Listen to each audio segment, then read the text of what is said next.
हाल ही में प्रधानमंत्री नरेंद्र मोदी ने एक कार्यक्रम को संबोधित करते हुए कहा कि भारत में आपको जल्द ही 6G टेक्नोलॉजी देखने को मिल सकती है।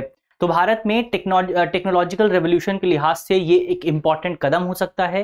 तो आज इस वीडियो में हम इसी विषय पर बात करेंगे कि आखिर भारत में 6G टेक्नोलॉजी किस तरह से लागू की जाएगी, सरकार ने किस तरह की योजनाएं इसके लिए शुरू की हैं और क्या इंपॉर्टेंट पॉइंट आपको इस पूरी टेक्नोलॉजी में देखने को मिल सकते हैं। मेरा नाम है अक्षय और आपका स्वागत है दृष्टि IAS चैनल की इस नए वीडियो में। इसी नोट के साथ वीडियो की शुरुआत करते हैं और सबसे पहले एक बार ये देख लिया जाए कि ये जो हमारी वीडियो है ये आपका कौन से किस लिहाज से इंपॉर्टेंट है। तो अगर आप यूपीएससी एग्जाम की तैयारी कर रहे हैं तो ये जो पूरा टॉपिक है आपका जीएस पेपर 3 से जुड़ता है और जीएस पेपर 3 में आप जानते हैं कि साइंस एंड टेक्नोलॉजी का सेगमेंट आपको देखने को मिल जाएगा, तो वहां से आप इस पूरे टॉपिक को जोड़ सकते हैं। चलिए अब इसी नोट के साथ आगे बढ़ा जाए। सबसे पहले अगर खबर आप देखें तो खबर यही है कि India world second largest 5G telecom market working on 6G now, यानी कि प्रधानमंत्री ने घोषणा की है कि वर्तमान समय में भारत जो है वो 5G नेटवर्क के मामले में दुनिया का दूसरा सबसे बड़ा देश है और अब भारत 6G नेटवर्क का प्रयास कर रहा है। तो ये भारत में एक बड़ी उपलब्धि भारत के लिए हो सकती है। तो इसी खबर पर हम डिटेल से चर्चा करने वाले हैं, लेकिन उससे पहले आपके लिए एक सूचना यह है कि अगर आप यूपीएससी एग्जाम की तैयारी कर रहे हैं और आप चाहते हैं कि आपको एक एक्सपर्ट गाइडेंस मिल सके, सभी विषयों पर गंभीर तरीके से विस्तार तरीके से जो है कॉन्सेप्ट को समझाया जाए, तो आप हमारे फाउंडेशन बैचेस को ज्वाइन कर सकते हैं। इसमें हमारा जो करोलबाग का फाउंडेशन कोर्स बैच है हिंदी का वो 13 नवंबर से शुरू हो रहा है। अगर आप इंदौर की बात करें तो ये 11 नवंबर से और लखनऊ वाला 18 अक्टूबर से शुरू हो रहा है। तो आप इसमें से किसी भी बैच को जो है अपनी सहूलियत के हिसाब से ज्वाइन कर सकते हैं। आप जहां भी जिस भी सेंटर के करीब रहते हैं वहां पर आप जाकर के सेंटर को विजिट कर सकते हैं, आपको और ज्यादा जानकारी मिल जाएगी। चलिए आगे बढ़ा जाए। सबसे पहले खबर पे अगर आप बात करें तो खबर यही है कि एक कार्यक्रम हो रहा था, कार्यक्रम का नाम है इंडिया मोबाइल कॉन्फ्रेंस 2024 और इसी कॉन्फ्रेंस को संबोधित करते हुए प्रधानमंत्री नरेंद्र मोदी ने कहा कि भारत में 5G सेवा की सफलता के बाद अब जो है सरकार 6G टेक्नोलॉजी पर काम कर रही है। प्रधानमंत्री मोदी ने वैश्विक डिजिटल नियमों की आवश्यकता पर बल देते हुए कहा कि जैसे हमने जो एविएशन सेक्टर है उसके लिए रूल बनाए, उसी तरह से हमें टेक्नोलॉजी के एथिकल इस्तेमाल को लेकर भी रूल्स को विकसित करना चाहिए कि टेक्नोलॉजी का सही ढंग से इस्तेमाल किस तरह से किया जाए, उसको लेकर के हमें और बेहतर नियम बनाने की जरूरत है। इसके अलावा प्रधानमंत्री मोदी ने कहा कि आज अगर आप 5G टेक्नोलॉजी की बात करते हैं तो भारत के हर एक जिले में आपको 5G टेक्नोलॉजी देखने को मिल जाती है और इसी वजह से भारत जो है 5G टेक्नोलॉजी के मामले में दुनिया का दूसरा सबसे बड़ा बाजार है। भारत सरकार की ओर से काफी लंबा ऑप्टिकल फाइबर नेटवर्क जो है बिछाया गया है, जिसकी कुल लंबाई अगर आप देखें तो ये पृथ्वी और चंद्रमा के बीच की दूरी से 8 गुना भी ज्यादा है। तो ये कुछ जानकारी जो है प्रधानमंत्री की ओर से साझा की गई। इसके अलावा उन्होंने कहा कि भारत जो है पिछले कुछ समय में मोबाइल फोन के आयातक से निकल करके मोबाइल फोन का निर्यातक बन गया है, यानी कि अब दुनिया के दूसरे देशों को हम मोबाइल फोन बेचते हैं जबकि पहले उनसे मंगाते थे। तो ये कुछ इंपॉर्टेंट बातें प्रधानमंत्री ने कही हैं।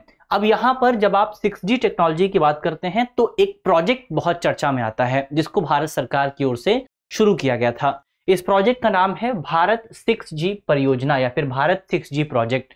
अब भारत 6G प्रोजेक्ट की आप बात करें तो इस प्रोजेक्ट का प्राथमिक उद्देश्य यही है कि भारत में 2030 तक 6G संचार सेवाओं को शुरू किया जाए। कब तक? 2030 तक 6G संचार सेवाओं को शुरू किया जाए। इस पूरी परियोजना में 2 चरण आपको देखने को मिलते हैं। इसका पहला जो स्टेप है वो 2023 से 2025 के बीच में लागू होता है, जहां पर जो नए विचार हैं, जो प्रूफ ऑफ कॉन्सेप्ट हैं, उनको यहां पर उनका परीक्षण किया जाएगा, उनकी जांच की जाएगी, उनको टेस्ट किया जाएगा। तो यहां पर पूरा विचार और जो आइडियाज हैं उनके डेवलपमेंट पर जोर दिया जाएगा। और जो दूसरा चरण होगा वो 2025 से 2030 तक होगा। इस दूसरे चरण के दौरान जो कॉन्सेप्ट हमने पहले चरण में विकसित किए हैं, जो तकनीक हमने बनाई है, उसको व्यवसायिक लेवल पर, उसको कमर्शियल लेवल पर हम जो है इंप्लीमेंट करने की कोशिश करेंगे। तो ये ओवरऑल इस पूरी योजना के 2 चरण आपको मिलेंगे। इसके अलावा योजना में एक अपेक्स काउंसिल के गठन की भी बात की गई है, एक परिषद के गठन की बात की गई है। ये जो परिषद है ये भारत में 6G टेक्नोलॉजी के मानकीकरण, 6G स्पेक्ट्रम की पहचान, उपकरणों और प्रणालियों के विकास, R&D के वित्त पोषण की निगरानी करेगा। यानी कि ये जो काउंसिल होगा, ये काउंसिल की जिम्मेदारी होगी कि भारत में 6G टेक्नोलॉजी कैसे लागू होगी उसकी देखरेख करना। इसके अलावा ये जो काउंसिल है मुख्य तौर पर आपका टेराहर्ट्ज संचार, टेराहर्ट्ज ये जो है आपका 6G टेक्नोलॉजी में इस्तेमाल होता है। इसके अलावा रेडियो इंटरफेस, एआई संचालित कनेक्टेड इंटेलिजेंस और जो नए एनकोडिंग मेथड्स हैं उनको, उन क्षेत्रों में ये पूरा काउंसिल जो है काम करने वाला है। यानी कि बेसिकली आपका 6G टेक्नोलॉजी की जो क्षेत्र हैं वहां पर ये काउंसिल जो है काम करने वाला है।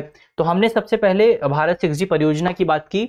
अब यहां पर अगर आप देखें कि जो अब तक जो आपके जो टेक्नोलॉजी रही है, जब आप इंटरनेट की बात करते हैं तो उसमें क्या क्या चीजें आपको देखने को मिली हैं।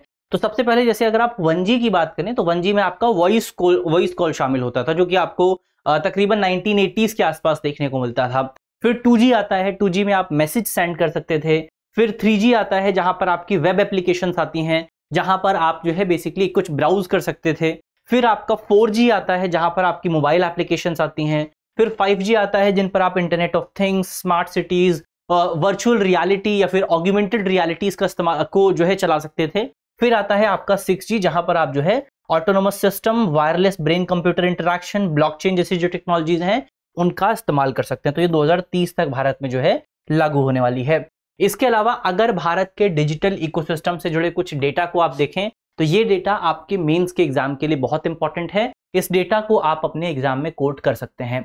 कुछ डेटा पॉइंट है, केवल आपको इनको याद रखना है। पहला डेटा जो है वो ये है कि भारत में 1.2 बिलियन डिजिटल सब्सक्राइबर्स हैं, जिसके साथ भारत जो है दूरसंचार के मामले में दुनिया का दूसरा सबसे बड़ा बाजार है।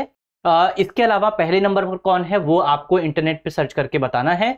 दूसरा हमारा डेटा है कि पिछले 9 वर्षों में ब्रॉडबैंड उपयोगकर्ताओं की संख्या जो है वो 60 मिलियन से बढ़कर के 800 मिलियन पहुंच गई है। इंटरनेट कनेक्शन की संख्या 250 मिलियन से बढ़कर के 850 मिलियन पहुंच गई है। सरकार और निजी क्षेत्र ने मिलकर के 2.5 मिलियन किलोमीटर ऑप्टिकल फाइबर्स बिछा दिया है। इसके अलावा भारत में हर महीने आपको 8 बिलियन यूपीआई ट्रांजैक्शन देखने को मिलती हैं।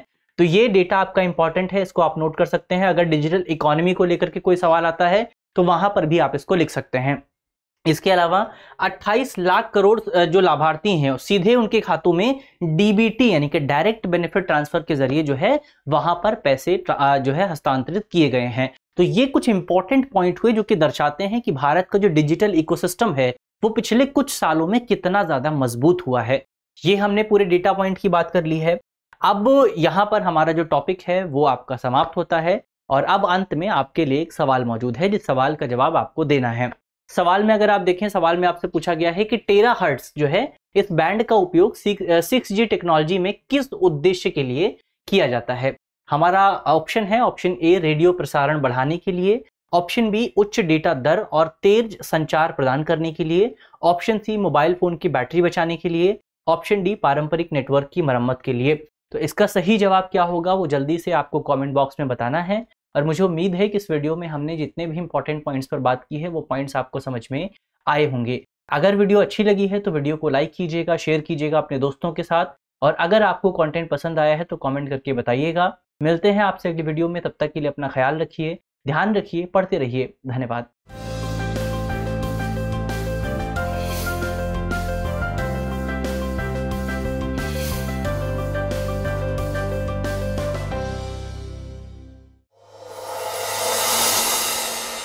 डियर व्यूअर्स, अपने एग्जाम की तैयारी को और बेहतर करने के लिए हमारे चैनल को लाइक, शेयर और सब्सक्राइब करना न भूलें।